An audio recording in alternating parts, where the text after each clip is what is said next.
I'm Daniel, the past life regressionist, and it's time to begin. Lift off and the clock has started.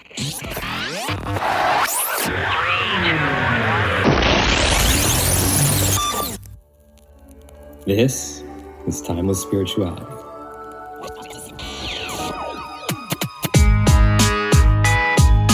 Enjoy Eternity Time.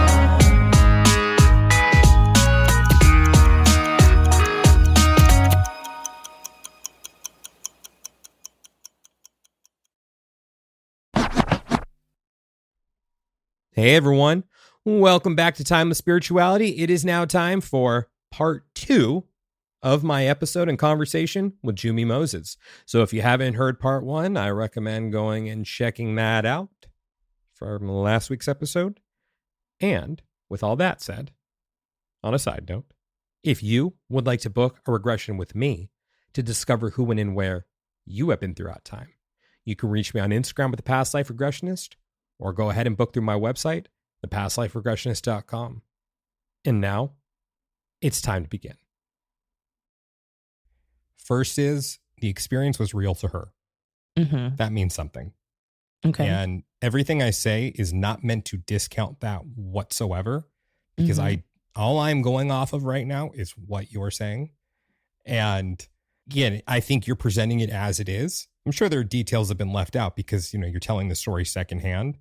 So I need everyone to be aware of that right now, that everything I'm commenting on is only what I'm aware of. So just take or leave whatever I have to say right now, everyone, because I don't know about anything beyond what I've heard.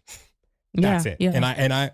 And I'm not here to pick someone apart who I have not interacted with. I am just going to present hypotheticals or my feelings on what's been presented. So first and foremost, the experience was real to her. What I've heard from people who are intuitive, who consider themselves to be intuitives, is that somebody telling them a story about something and then the intuitive person believing it because they were picking up off of what this person was feeling, and then later discovering that it wasn't true. Now, what I heard was that it's because this person believed it.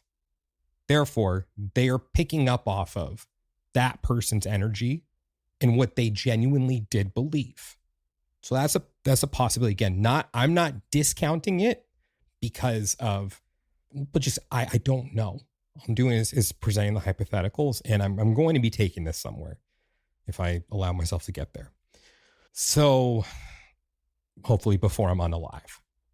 We'll take the person out of it and we'll look at the situation, them having a past life regression and only going back to 5 years old. So my question would be, was it an actual past life regression that they went in for, or an age regression? Did she specifically say past life regression? I think she's, don't quote me on this, right? Again, it's one of those situations where I tried my hardest to relay the story at a super high level, but think about it like telephone, right? There, either certain things are said slightly incorrectly, or there's a lot of points that were taken out of it because, I can't regurgitate the whole story. But like I said, it's on my page, so you can go listen to it.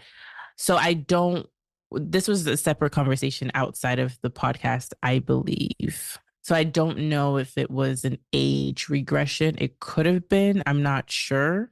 Or maybe just hypnosis. Not 100% sure. But I think it was a past life regression. There was some sort of hypnosis related therapy involved, right? To kind of go to a specific period, right? So again, I can't 100% say it was a past life regression, but I do think it was. So here's what we're going to do now. Or that was the intention. We're going to treat this whole thing as fiction. I know you brought up the name, but I want to shift gears with this right now.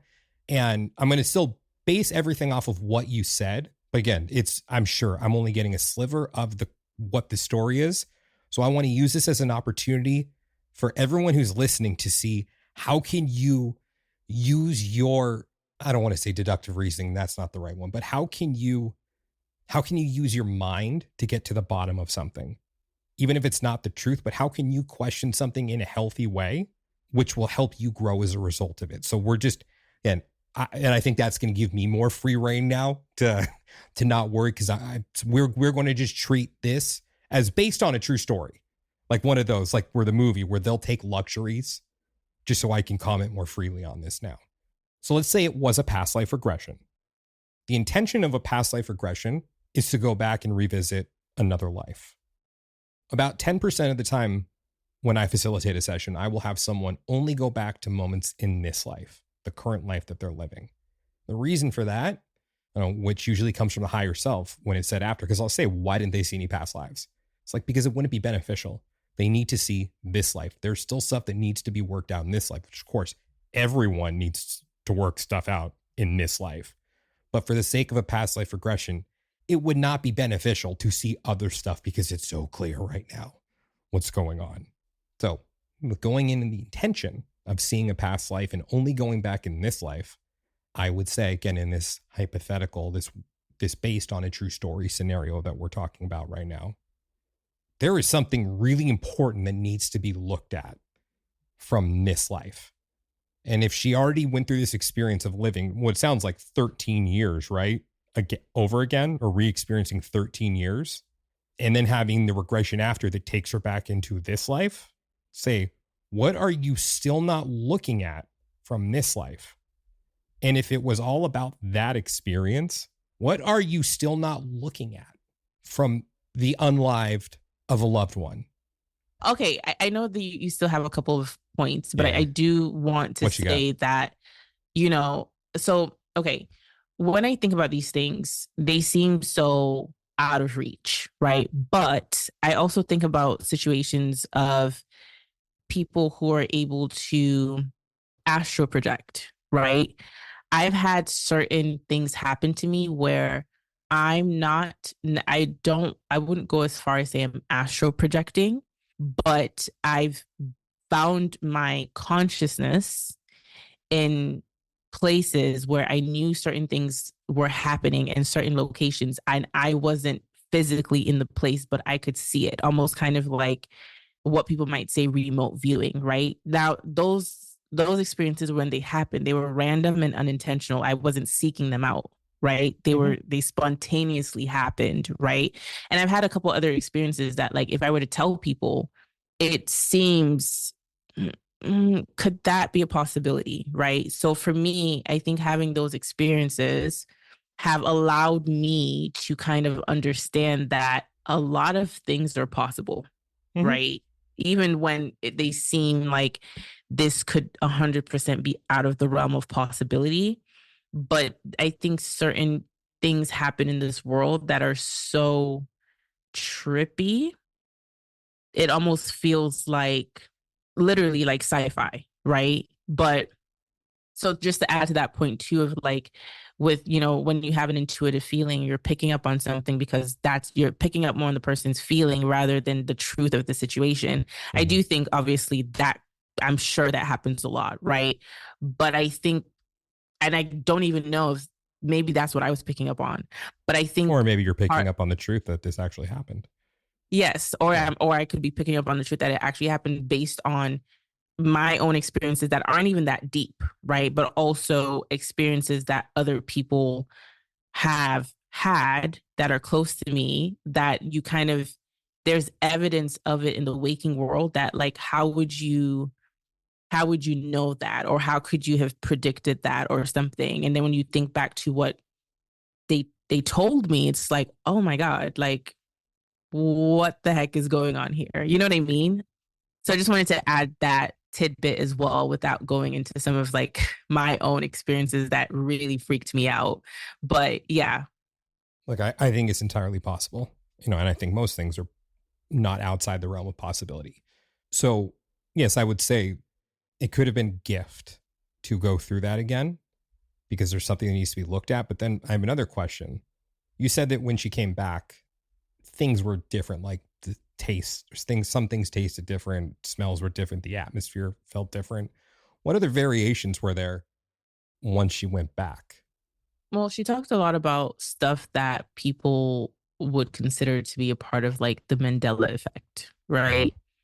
So she said a lot of those, like she experienced So a lot of the really same. quick, for the Mandela effect, for everyone who's listening who's not aware of that, it's some people having a different memory of the same event as someone else. Like, so I think one of the examples that's used is from The Empire Strikes Back, where Darth Vader says to Luke, like, Luke, I killed your father.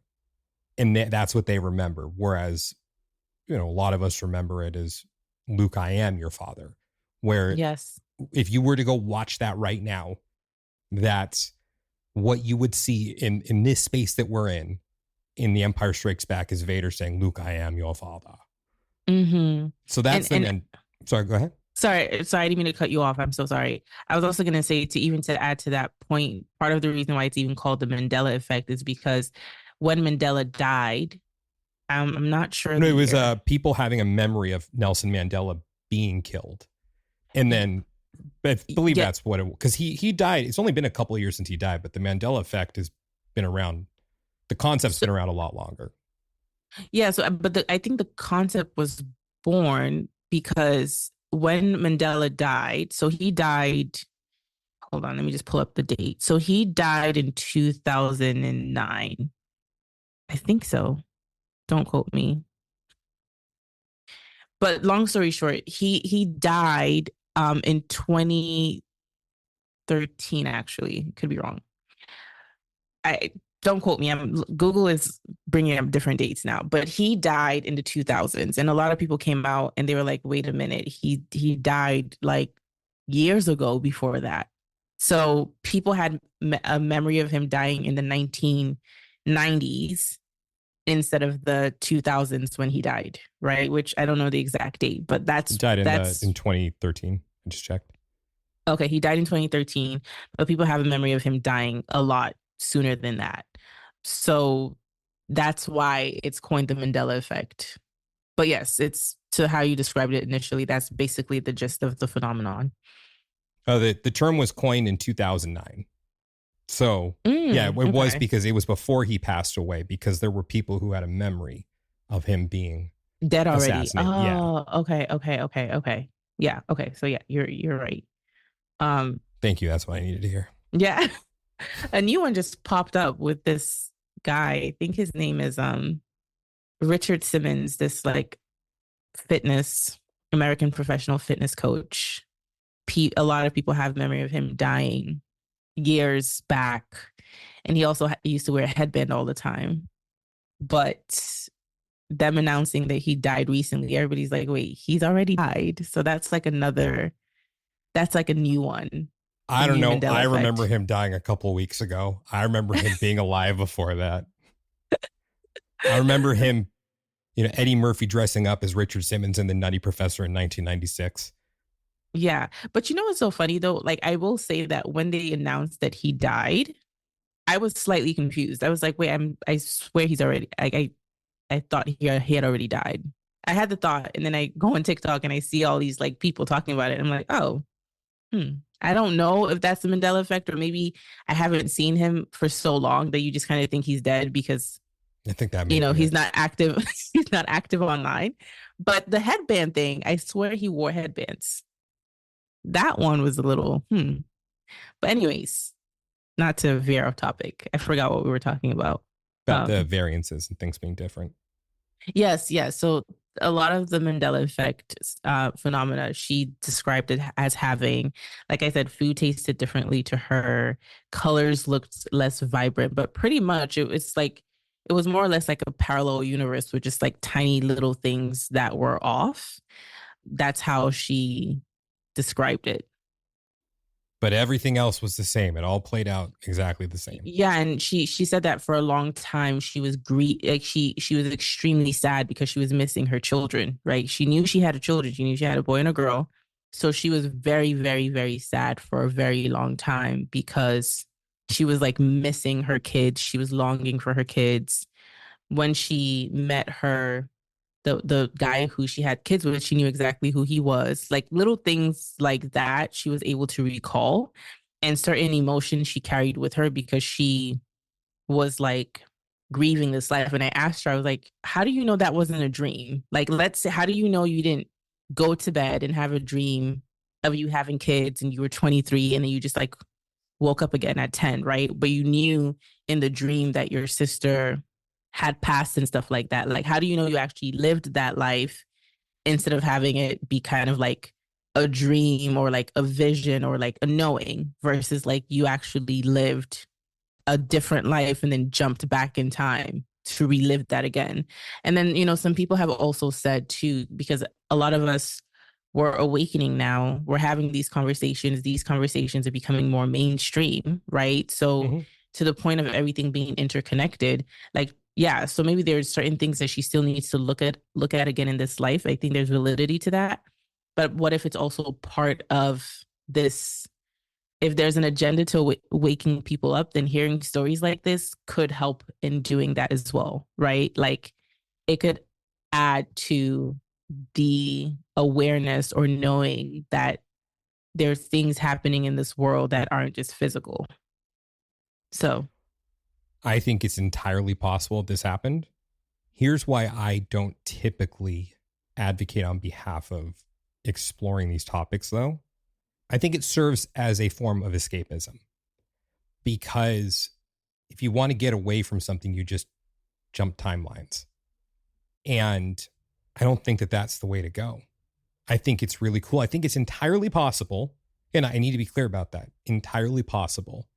But anytime someone wants to bring up jumping timelines, it's like, okay, let me backtrack on that. Not bring it up, but how do I jump timelines? Daniel, teach me how to jump timelines. Oh my God, I have so much to say on this. No, I don't want to cut you off. I'm just so excited that you brought this up. Please go on. So to me, the most profound part of that story, and I'm going to treat it as if it's true. I don't give a shit about the food tasting differently or the atmosphere feeling different or these slight differences. It's, you suffered something that I wouldn't wish upon anyone. Losing your sister in a very horrific manner, in a very real world issue, which is domestic violence. And even if it wasn't true, and this was the subconscious way of projecting an image of what could I have done differently? You know, how do I cope with this horrific thing that happened? Could I have done something different to save my sister? I think that's what's most important there. Even in this life, is that you lost someone who's very important to you. And it may not have been with tragedy. I think the distinction between a tragedy and death, or a normalized death or normal death, they both suck. But I think a tragedy is something that's much more unexpected and sudden. Whereas someone who's 30 years old and slowly passes away from cancer, I think is something that's tragic. But the death itself is not necessarily a tragedy. And in that situation, and still not knowing all the details, I would wonder, was this something tragic that happened or was it a tragedy? And the differentiation being there, were the signs there all along, or was this something that just completely came out of left field and no one could have seen it coming, therefore sudden, unexpected tragedy, as opposed to the tragic loss of a loved one?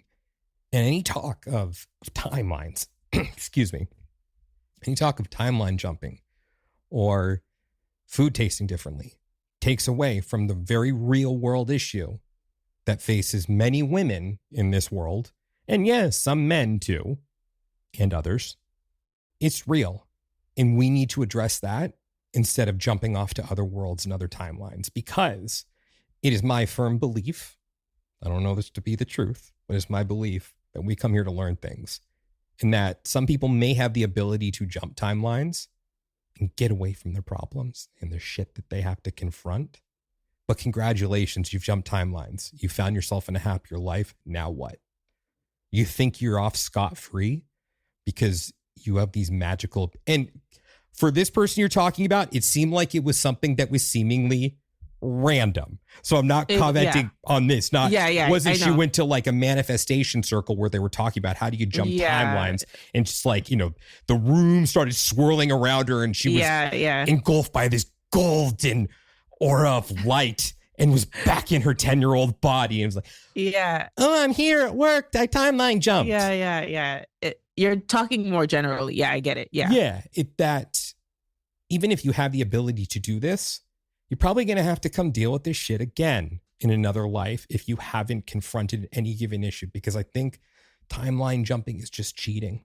And yes, I think an argument can be made that if this is a real thing in time, you can jump timelines, that if God or the universe or all that is, or the randomness has given us this gift, that, oh yeah, you can utilize it, but you can also utilize black magic if it's a real thing and dark energies, but you think you're going to get off scot-free just because you'll utilize something that's available to you? Like, yeah, poison's a real thing, but just because it's a real thing and it's available to you, does that mean you should go poison someone? Or you're going to have to deal with the consequences of that? And, one of the things that irks me a lot about the spiritual community is this: you don't owe anyone anything. It's all about you. You don't owe anyone anything. You don't need to show anyone respect if it violates what you want. Therefore, I'm just going to run away from this person. And I'm not even talking about like a genuine psychopath or anything or anything like that. But again, different situations now from domestic violence. But, I don't want to engage in this uncomfortable conversation. Well, my spiritual guru on TikTok or Instagram said, you don't owe anyone anything, so I'm just going to ghost this person. Congratulations, you've ran away from your issue or your problem that felt uncomfortable. In my cosmology or belief system, you're going to have to deal with that shit again in another life, because that's unfinished with that individual.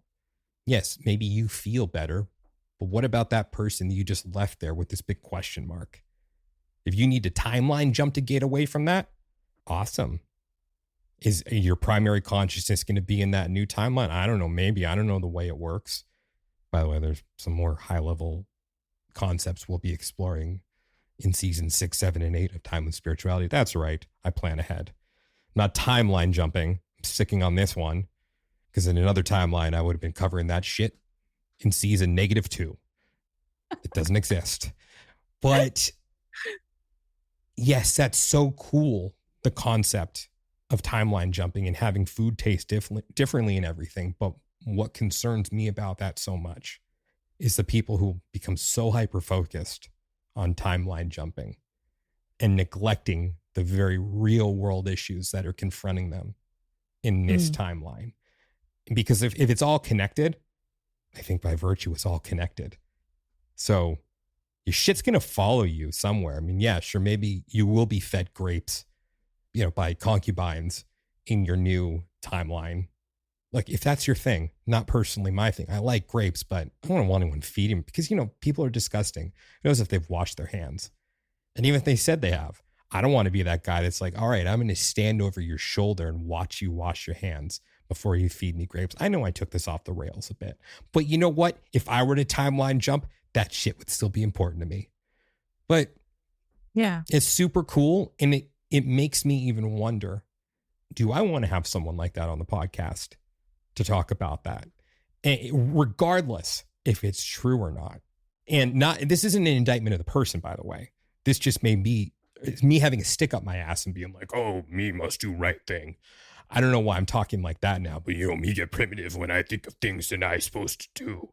I cannot, not want to deal with karma of misleading people and have people hear timeline concept presented on timeless spirituality and then go get hyper obsessed with timeline.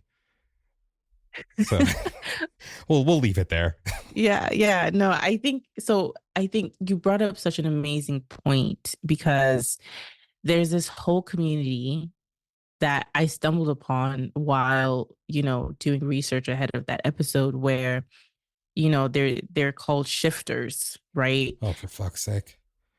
My podcast is called Shifting Dimensions, right? Yes, but you're grounded. But the thing is, okay, I think part of the reason why I called it Shifting Dimensions is because I do think we're constantly shifting. What does it mean to shift?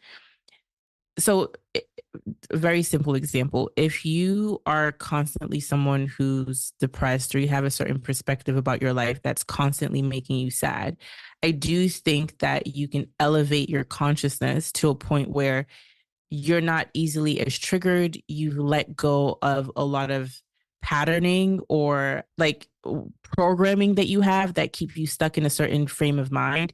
And to me, that is shifting. Like you're shifting from one state of consciousness to the other state of consciousness. So, I mean, if you want to call that a dimension, then it's a dimension. I mean, the dimension part is kind of like the fun part because there are different ways to shift dimensions, right?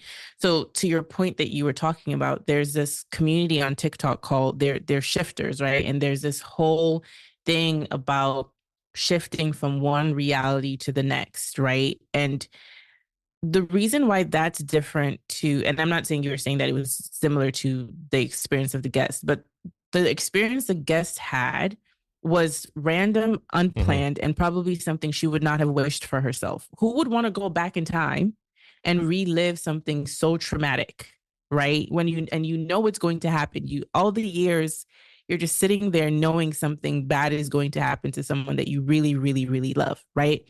But yes, people can hop timelines, right?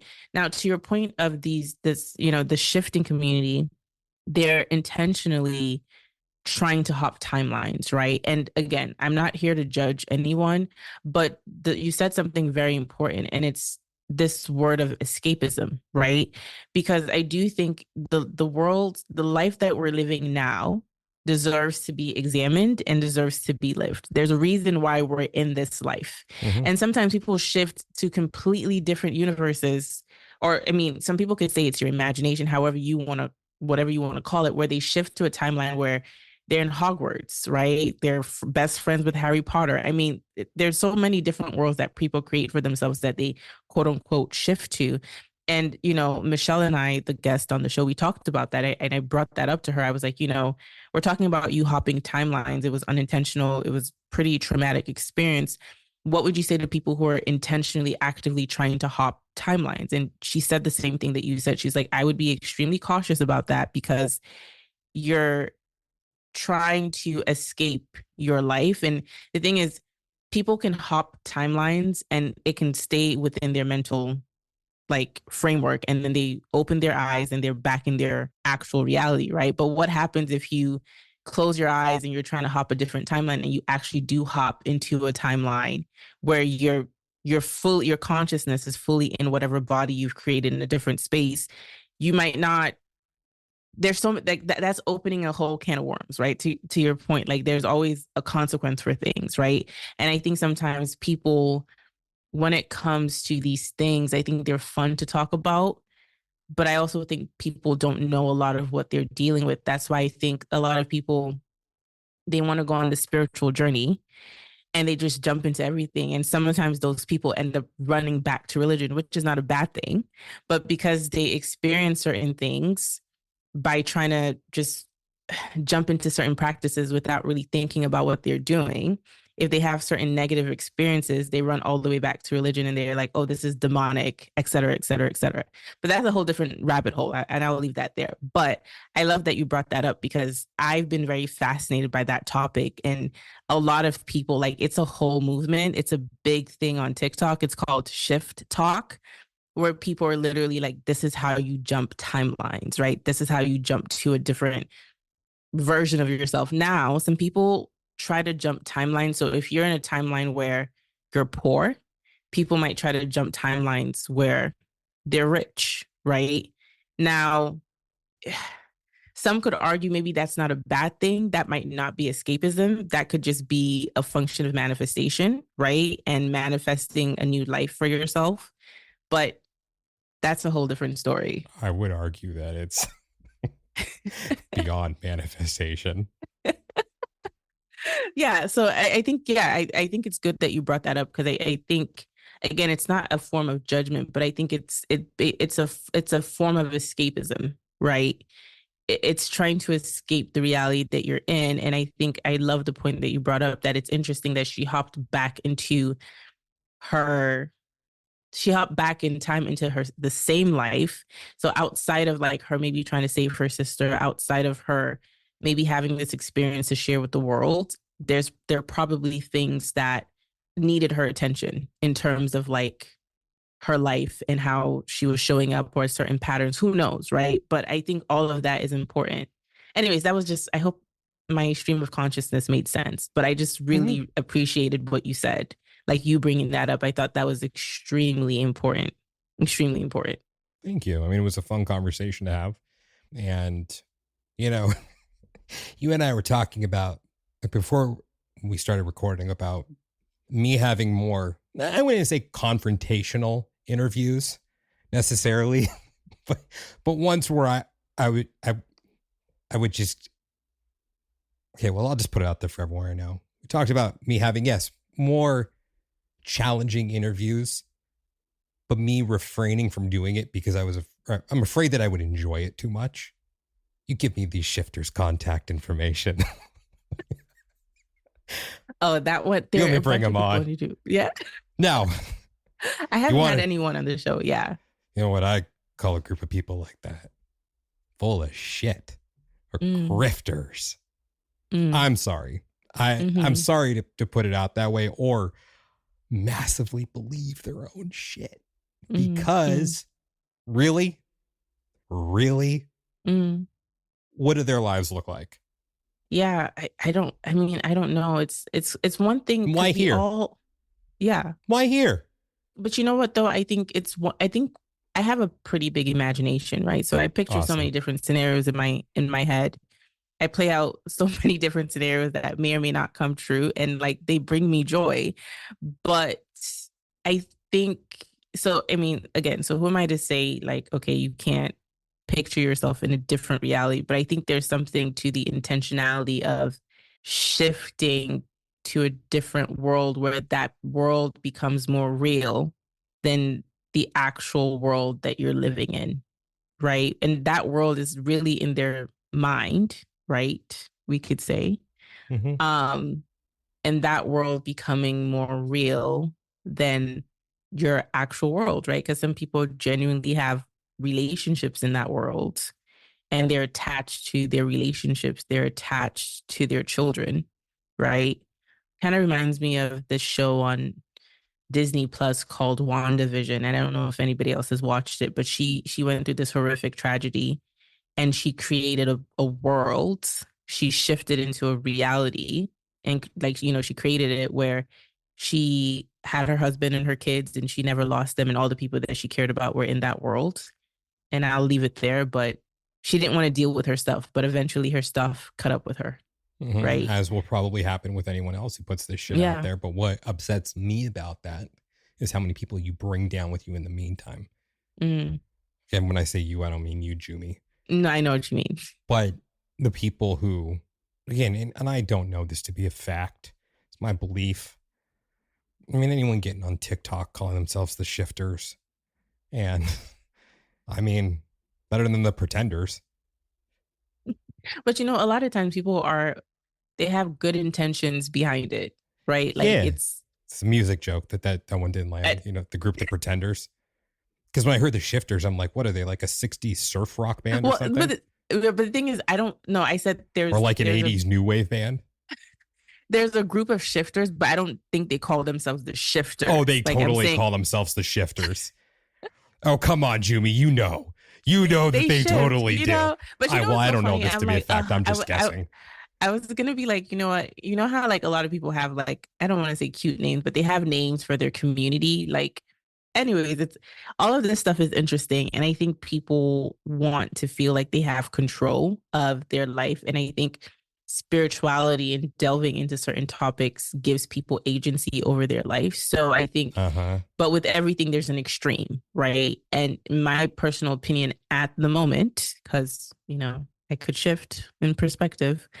My personal opinion at the moment, I think this is one of the spiritual concepts that I think are on the extreme end and could potentially be leading people down a rabbit hole that might not be beneficial to them, like on their personal growth, right? Like they could just be avoiding their problems, and that's easy to do, but we all have to do the work and look at our own ish. So I mean, what's next? People believing that the earth is round?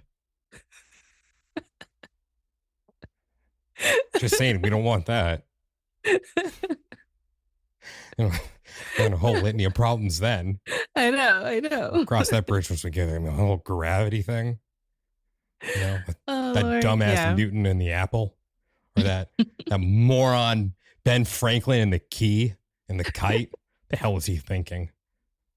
Yeah. Oh my goodness, yeah. You know. Yeah, sometimes you just gotta like poke fun at a lot of things. I poke fun at even things that I believe to be true. That like, motherfucker Copernicus.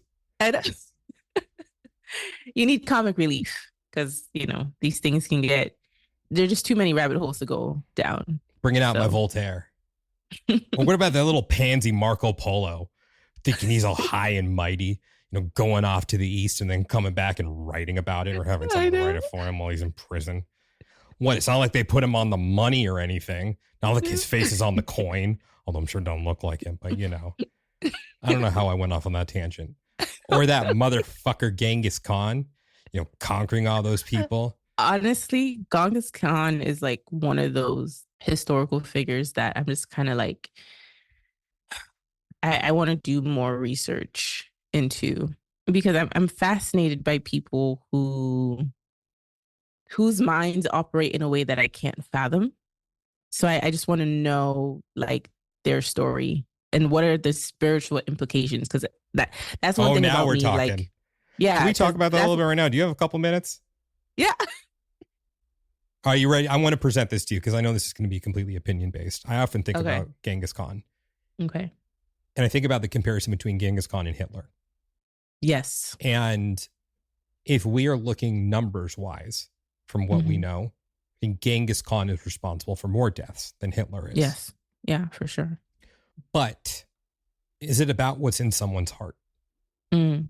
I personally believe that Hitler was coming from a place of pure hatred and, you know, his own messed up way of thinking. Whereas someone like a Genghis Khan, yes, there was conquering and conquest that was involved. I wonder if he was a leader who was ultimately looking out for his people and used very extreme measures in order to do what was best for his people. Because I don't know enough about Genghis Khan to know if it was just about him and, I want it because I want to be the conqueror of all. Yeah. Or was it about, you know, the unification of people who are more nomadic? And I don't know what the karmic implications of that are, because it's like, yes, he did horrific things. Like the thing with, I mean, basically spiking people up their backside. But Lord, I also understand the implications of that when you are a leader who is facing huge oppositional forces. Where if you show that brutality, then you are basically saying, don't mess with my people or you're next. And I mean, I bring this up because I think that people look at these things through a very black and white lens. Like, oh, he did that, going to hell. I don't know if it's that clear cut. Now, this is not me supporting that. I think that's horrible. I think it's horrific to do that to a human being or to conquer. I don't think that it's right. But is there a universal standard of morality, or is it a little more blurred than we may believe? Whereas, look, you look at someone like Hitler, say what you will about Genghis Khan, but he didn't put people in chambers, in gas chambers, and execute them on a mass scale like that just because of their religious beliefs or because of their sexual orientation. Or their, you know, race, religion, whatever it may be. To me, there's a huge difference there. And I wonder, in the grander scheme of things, if it is about what's in your heart. What do you think? See, that's a great question. And that's something I'm always trying to have conversations around, right? To the point of like, is there a general standard of morality? Or where I'm coming to, like, where I'm arriving at is it's less about, like, the actions are important. And between Hitler and Genghis Khan, and like, I know enough about Hitler, but I don't even know if I know everything about Hitler. And I don't know that much Yeah, that about little Genghis shit Khan. stain on his lip. What else do you need to know? Exactly. So to me, it's hard. I can't categorically say this approach was better than the other based on what was in their heart, right? Even though I'm a big believer in intention as a driving force, in looking at whether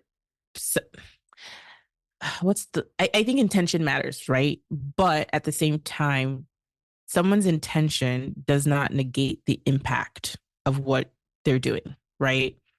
So I agree. think for me, a lot of times, like when I hear certain things, I'm always trying to think about like, what's the spiritual anatomy of all of this, right? I recently had someone on the show. He's like, he was like a teacher and a pastor, and he's dedicated the last 13 years of his life to helping girls in the Philippines escape from the sex trade, right? Not jumping timelines? Not jumping timelines. Okay. Nope. And so we talked about the sex trade and sex trafficking, and he talked about having certain spiritual attacks and, you know, having certain visions and having certain entities kind of like appear to him to kind of scare him away from what he's doing. And then I also asked him about like, okay, so how do you deal with like when you're in the Philippines and you see these men preying on these women at the bars, right? Like, what are your feelings towards these men? And he said, well, when I first started doing it, like, because he has the organization with his wife, he said it made him so sick to his stomach. Like he was, you know, physically ill, and him being a man himself was just kind of like, why on earth would anyone think that this was okay? Right. Long story short, he ends up coming to this realization that like, if we believe in this universal force that's also full of unconditional love, right? Then that force, that force that has this unconditional love, if you want to use God in this context, because that's what he used, does not love people less who are doing horrendous things, right? Mm-hmm. And he said that he realized that him going up to these men and like berating them or like, you know, cursing them out was only feeding whatever negative attachment or hatred or whatever reasoning that was causing them to do what they were doing. Him being negative towards them was only feeding that, right? So he started to approach them from a place of like conversation and like hold space for them, which I thought, how are you able to do that? These people are obviously like predators, right? So I say all of that. That's what I to should say, do with like, the shifters. That's probably what you should do with the shifters. So to your point about this, like whole, is there a standard? Is there a baseline for morality, right? And who's going to hell, who's going to be punished versus who isn't going to be punished? I do think that there's a consequence for everything in this world. Mm-hmm. However, I don't really know what the full implications. Like, should we look at these things from a different lens, not from a lens of not holding people accountable, but rather than, I mean, these things are horrific things, right? So I don't want to say they're not horrific, but the idea that it's less about the action, but more about what's going on with the person, not just from a mental perspective, but from a spiritual perspective. And maybe that's where we need to like focus on, talk about on earth, and potentially that could give us clues into how to operate differently as a society that's not just action based, but from a more like spiritual, psychological understanding for what drives certain things. And I don't know if that makes sense. I don't know if that even answers your question, but I'm still trying to figure it out. Long story short. Well, I think that's a good place for us to end it. I think that answered my question. So thank you for coming on, Jummie. This was great. But thank you. Before we fully wrap up, we're going to play the Saturn game. Oh, gosh, are you ready for the Saturn game? Yes, I like games. In this baggie, I have 4 different periods of time. As you can see, the one I'm shaking right now. And as you're going to see, I'm going to put my hand in. I don't know what I'm like looking off. You see, I'm looking off to the corner. I don't know which one. But see, I'm pulling my hand out. So nothing's marked. I don't know. Okay. One more time.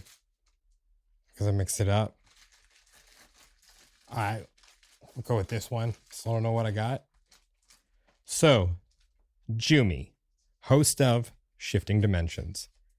How have you grown in the past month?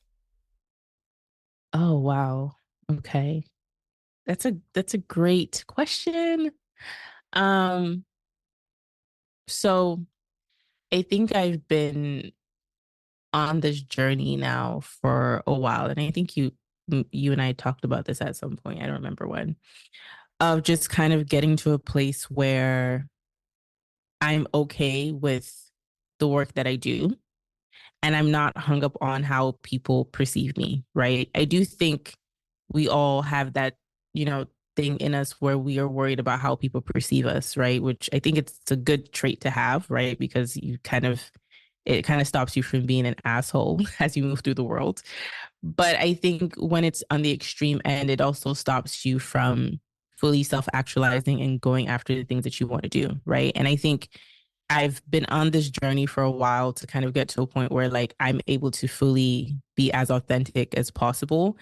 And, there's so many layers that I keep pulling back. And I think this last month, I've really embodied not just like knowing something in theory, but really embodied what it means to show up as myself and be unapologetic about who I am, what I think, and being able to present those things and also being able to say no, right? And I'm usually the person that says yes to everyone. So being able to say no to close friends and family when I'm not comfortable with something has also been a muscle that I struggled with exercising for some time, but I fully have embodied that in a way where I don't have any sort of like emotional conflict within me.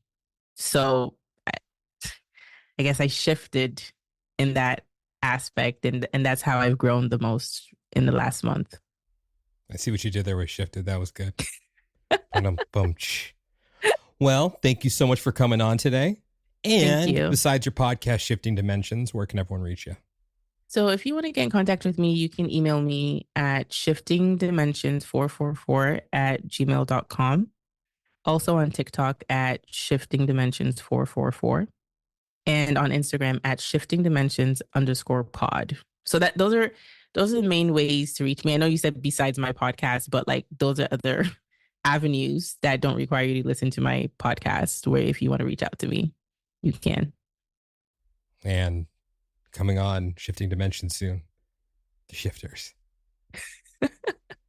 I don't know. I don't know if I'm going to be able to have Never that mind. It's yet. not a 60s surf rock band or an 80s new wave band.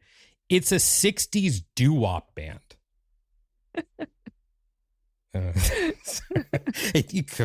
You hear it now. The Shifters. It's a cool name. I like it. I like it. But I mean, that's what I call the movement. I don't know if they call themselves that, but who knows? But thank you, Daniel, so much. This was great. We went down so many rabbit holes. I hope I made sense, but it was a great conversation. I appreciate it. Thank you so much, Jummie.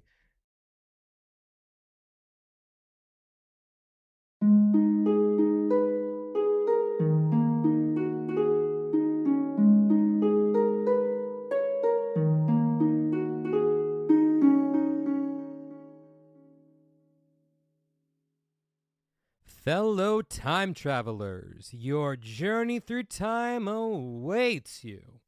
Just want to thank you guys so much for listening to today's episode. And if you're interested in discovering who, when, and where you have been throughout time, and you'd like to book a session with me, just go ahead and send me a message on Instagram at The Past Life Regressionist, or you can reach me through my website, yourpastliferegressionist.com.